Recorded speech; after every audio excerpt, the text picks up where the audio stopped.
Ayan guys, sabi ko nga sa inyo, mag-i-improve na tayo ng mga packaging kasi ang dami na talagang mga taong namemeke ng ating mga products. Alam niyo naman kasi super lakas.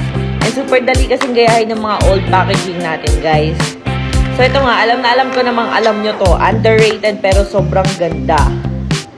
Ayan guys, wait. Ayan ang ating old packaging ng Rosmar Dio Mist. Ayan. Nahalagang 249 pesos.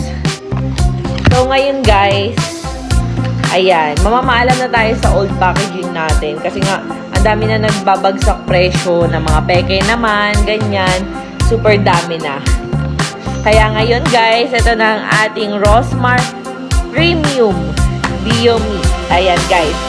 Same lang po ito, body spray. Pero ito ngayon with the twist. With tawas and calamansi.